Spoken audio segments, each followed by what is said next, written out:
My name is Nick. I'm addicted to more. I will be reading the Narcotics Anonymous Step Working Guides, Step 1. I'll be reading all the questions too, so if you want to pause it and write down your answers or whatever, good idea to do so. We admitted that we are powerless over our addiction, that our lives have become unmanageable. A first of anything is a beginning, and so it is with the steps. The first step is the beginning of the recovery process. The healing starts here. We can't go any further until we've worked this step. Some NA members feel their way through the first step by intuition. Others choose to work step 1 in a more systematic fashion. Our reasons for formally working step 1 will vary from member to member. It may be that we're new to recovery and we've just fought and lost an exhausting battle with drugs. It may be that we've been around a while abstinent from drugs, but we've discovered that our disease has become active in some other area of our lives, forcing us to face our powerlessness and the unmanageability of our lives once again. Not every act of growth is motivated by pain. It may just be time to cycle through the steps again, thus beginning the next stage of our never-ending journey of recovery. Some of us find a measure of comfort in realizing that a disease, not a moral failing, has caused us to reach this bottom. Others don't really care what the cause has been, we just want out. Whatever the case, it's time to do some step work, to engage in some concrete activity that will help us find more freedom from our addiction, whatever shape it is currently taking. Our hope is to internalize the principles of step 1, to deepen our surrender, to make the principles of acceptance, humility, willingness, honesty, and open-mindedness a fundamental part of who we are. First, we must arrive at a point of surrender. There are many different ways to do this. For some of us, the road we traveled getting to the first step was more than enough to convince us that unconditional surrender was our only option. Others of us start this process even though we're not entirely convinced that we're addicts or that we've really hit bottom. Only in working the first step do we truly come to realize that we are addicts, that we have hit bottom, and that we must surrender. Before we begin working the first step, we must become abstinent, whatever it takes. If we're new in Narcotics Anonymous and our first step is primarily about looking at the effects of drug addiction in our lives, we need to get clean. If we've been clean a while and our first step is about our powerlessness over some other behavior that's made our lives unmanageable, we need to find a way to stop the behavior so that our surrender isn't clouded by continued acting out. The disease of addiction. What makes us addicts is the disease of addiction, not the drugs, not our behavior, but our disease. There is something within us that makes us unable to control our use of drugs. The same something also makes us prone to obsession and compulsion in other areas of our lives. How can we tell when our disease is active? When we become trapped in obsessive-compulsive, self-centered routines, endless loops that lead nowhere but to physical, mental, spiritual, and emotional decay. Alright, first set of questions. What does the disease of addiction mean to me? Has my disease been active recently? In what way? What is it like when I'm obsessed with something? Does my thinking follow a pattern? Describe. When a thought occurs to me, do I immediately act on it without considering the consequences? In what other ways do I behave compulsively? How does the self-centered part of my disease affect my life and the lives of those around me? How has my disease affected me physically, mentally, spiritually, and emotionally? Our addiction can manifest itself in a variety of ways. When we first come to Narcotics Anonymous, our problem will, of course, be drugs. Later on, we may find out that addiction is wreaking havoc in our lives in any number of ways. What is the specific way in which my addiction has been manifesting itself most recently? Have I been obsessed with a person, place, or thing? If so, how has that gotten in the way of my relationships with others? How else have I been affected mentally, physically, spiritually, and emotionally by this obsession? Denial. Denial is a part of our disease that tells us we don't have a disease. When we are in denial, we are unable to see the reality of our addiction. We minimize its effect. We blame others, citing the too high expectations of families, friends, employers. We compare ourselves with other addicts whose addiction seems worse than our own. We may blame one particular drug. If we have been abstinent from drugs for some time, we might compare the current manifestation of our addiction with our drug use, rationalizing that nothing we do today could possibly be as bad as that was. One of the easiest ways to tell that we are in denial is when we find ourselves giving plausible but untrue reasons for our behavior.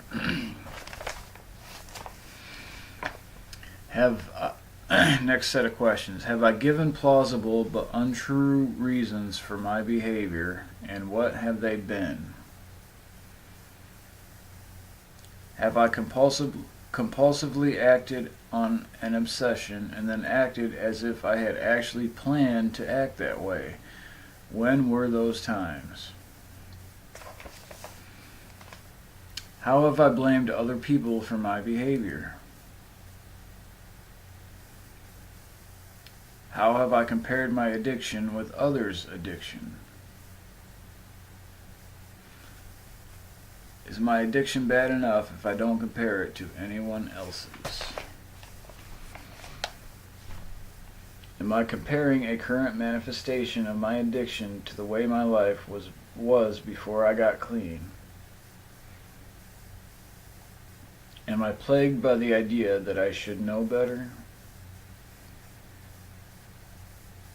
Have I been thinking that I have enough information about addiction and recovery to get my behavior under control before it gets out of hand?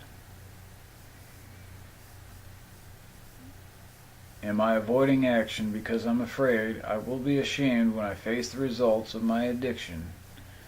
Am I avoiding action because I'm worried about what others will think?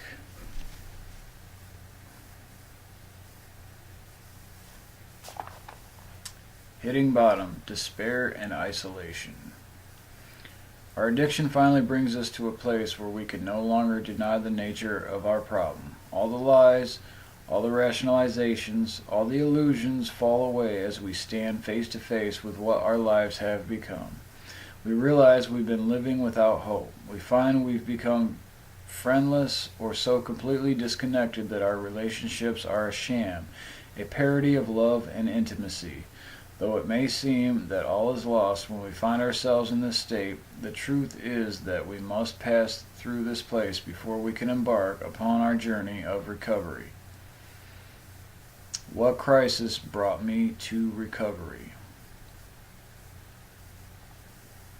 What situation led me to formally work step 1?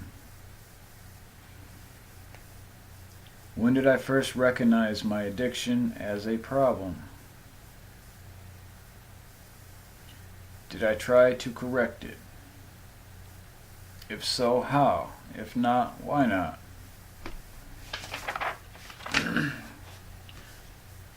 Powerlessness. As addicts, we react to the word powerless in a variety of ways.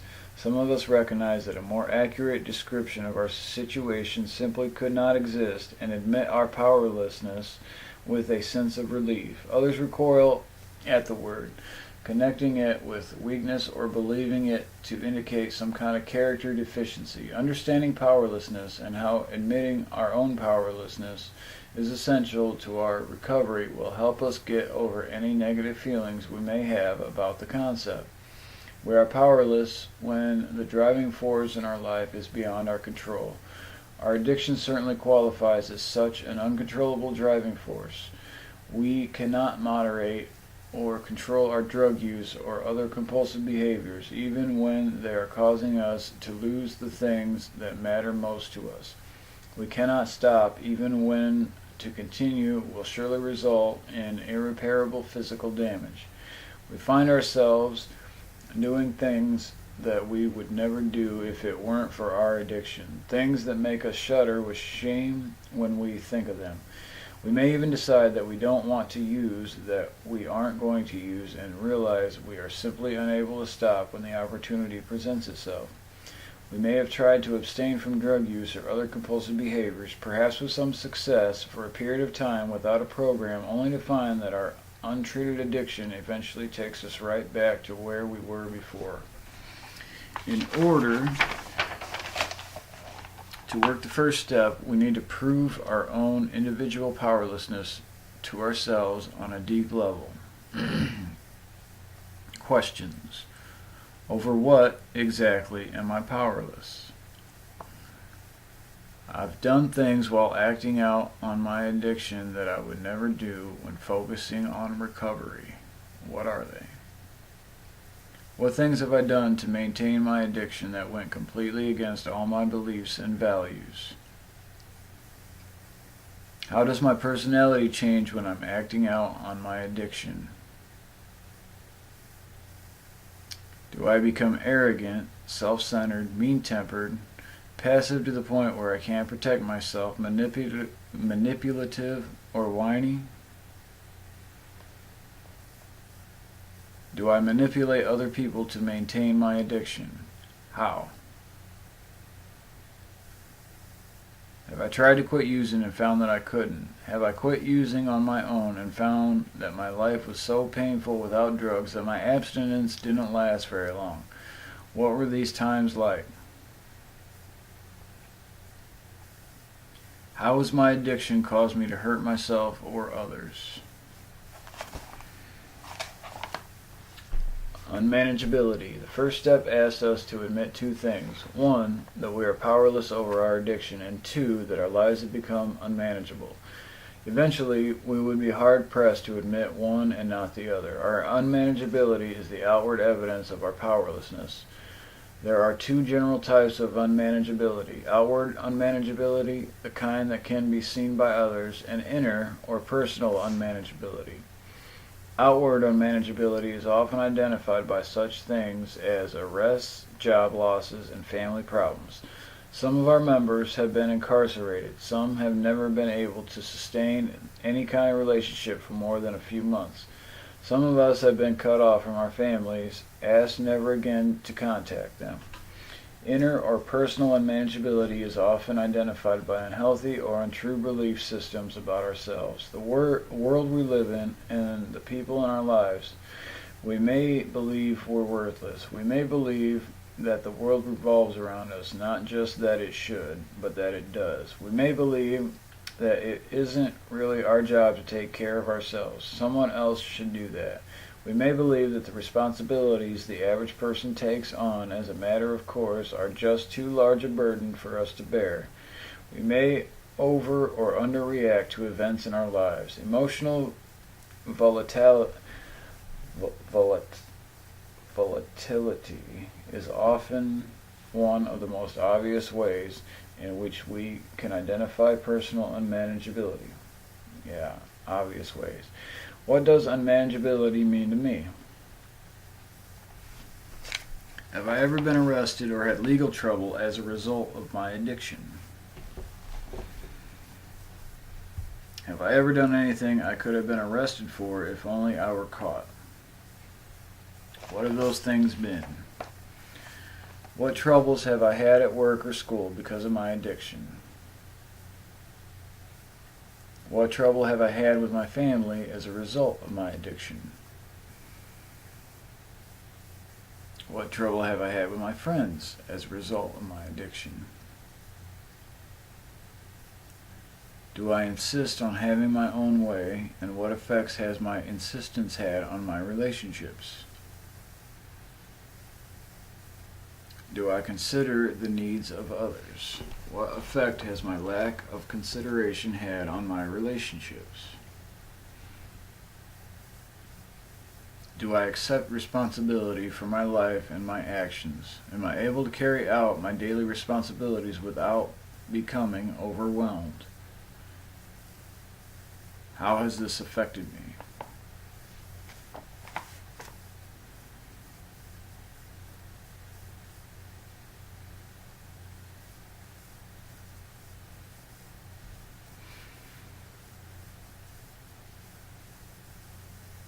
Do I fall apart the minute things don't go according to plan?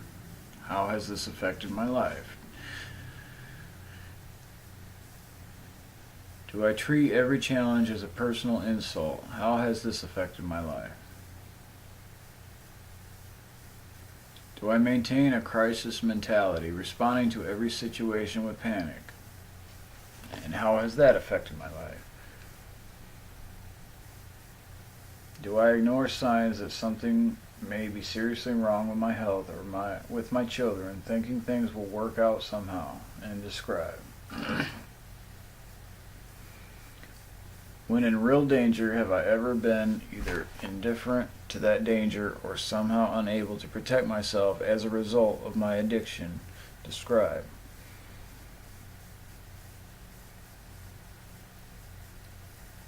Have I ever harmed someone because of my addiction? Describe.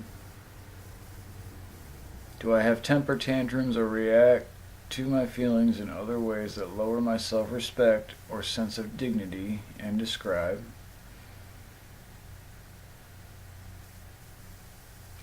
Did I take drugs or act out on my addiction to change or suppress my feelings? What was I trying to change or suppress? Reservations. Reservations are places in our program that we have reserved for relapse. It may be built around the idea that we can retain a small measure of control, something like, okay, I accept that I can't control my using, but I can still sell drugs, can I? Or we may think we can remain friends with people we used with or bought drugs from. We may think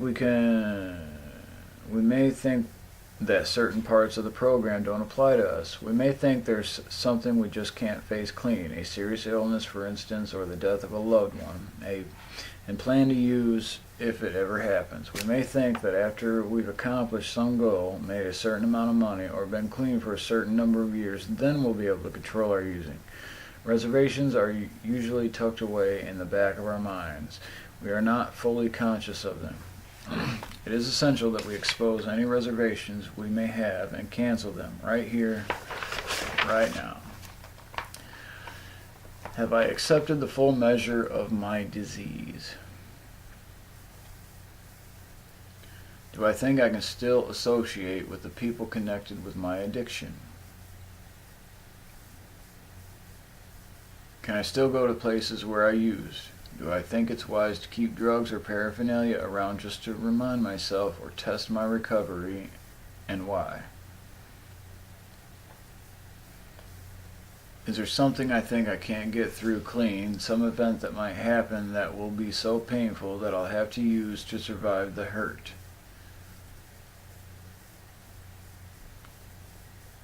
Do I think that with some amount of clean time or with different life circumstances I'd be able to control my using?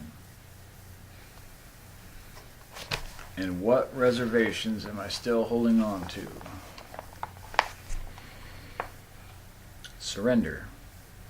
There's a huge difference between resignation and surrender. Resignation is what we feel when we realize we're addicts but haven't yet accepted recovery as the solution to our problem. Many of us found ourselves at this point long before coming to Narcotics Anonymous. We may have thought that it was our destiny to be addicts, to live and die in our addiction. Surrender, on the other hand, is what happens after we've accepted the first step as something that is true for us and have accepted that recovery is the solution. We don't want our lives to be the way they have been. We don't want to keep feeling the way we've been feeling. What am I afraid of about the concept of surrender, if anything? What convinces me that I can't use successfully anymore? Do I accept that I'll never regain control even after a long period of abstinence? Can I begin my recovery without a complete surrender? What would my life be like if I surrendered completely? Can I continue my recovery without complete surrender? Spiritual principles. In the first step, we will focus on honesty, open-mindedness, willingness, humility, and acceptance. The practice of the principle of honesty from the first step starts with admitting the truth about our addiction and continues with the practice of honesty on a daily basis. When we say, "I'm an addict" in a meeting, it may be the first truly honest thing we've said in a long time. We begin to be able to be honest with ourselves and consequently with other people. If I've been thinking about using or acting out on my addiction in some way, have I shared it with my sponsor or told anyone else? Have I stayed in touch with the reality of my disease no matter how long I've had freedom from active addiction? Have I noticed that now that I don't have to cover up my addiction, I no longer need to lie like I did? Do I appreciate the freedom that goes along with that? In what ways have I begun to be honest in my recovery? Practicing the principle of open-mindedness found in step 1 mostly involves being ready to believe that there might be another way to live and being willing to try that way. It doesn't matter that we can't see every detail of what that way might be, or that it may be totally unlike anything we've heard about before. What matters is that we don't limit ourselves to our thinking. Sometimes we may hear NA members saying things that sound totally crazy to us, things like surrender to win or suggestions to pray for someone we resent. We demonstrate open-mindedness when we don't reject these things without having tried them. What have I heard in recovery that I have trouble believing? Have I asked my sponsor or the person I heard say it to explain it to me? In what ways am I practicing open-mindedness? The principle of willingness contained in the first step can be practiced in a variety of ways. When we first begin to think about recovery, many of us either don't really believe it's possible for us, just don't understand how it will work, but we go ahead with the first step anyway. And that's our first experience with willingness. Taking any action that will help our recovery shows willingness. Going to meetings early and staying late. Helping set up meetings. Getting other NA members' phone numbers and calling them. Am I willing to follow my sponsor's direction? Am I willing to go to meetings regularly? Am I willing to give recovery my best effort? In what ways? The principle of humility, so central to the first step, is expressed most purely in our surrender. Humility is most easily identified as an acceptance of who we truly are, neither worse nor better than we believed we were when we were using just human. Do I believe that I'm a monster who has poisoned the whole world with my addiction? Do I believe that my addiction is utterly inconsequential to the larger society around me, or something in between? Do I have a sense of my relative importance within my circle of family and friends, in society as a whole? What is that sense? How am I practicing the principle of humility in connection with this work on the first step? To practice the principle of acceptance, we must do more than merely admit that we're addicts.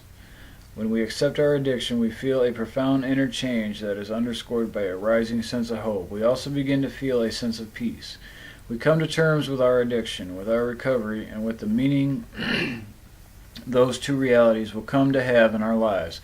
We don't dread a future of meeting attendance, sponsor contact, and step work. Instead, we begin to see recovery as a precious gift and the work connected with it as no more trouble than our than other routines of life? Have I made peace with the fact that I'm an addict? Good question. Have I made peace with the things I'll have to do to stay clean? How is acceptance of my disease necessary for my continued recovery? Moving on. As we get ready to go on to step 2, we'll probably find ourselves wondering if we've worked step 1 well enough. Are we sure it's time to move on? Have we spent as much time as others may have spent on this step? These aren't questions to answer, they're in the reading. Have we truly gained an understanding of this step? Many of us have found it helpful to write about our understanding of each step as we prepare to move on. Questions.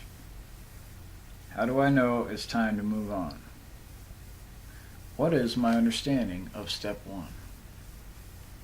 How has my prior knowledge and experience affected my work on this step? We've come to a place where we see the results of our old way of life and accept that a new way is called for, but we probably don't yet see how rich with possibilities the life of recovery is. It may be enough just to have freedom from active addiction right now, but we will soon find that the void we have been filling with drugs or other obsessive and compulsive behaviors begs to be filled. Working the rest of the steps will fill that void. Next in our journey toward recovery is step 2. Please message me if there's anything I can do to help you guys out a little better. I'm doing the best I can. Good luck to you.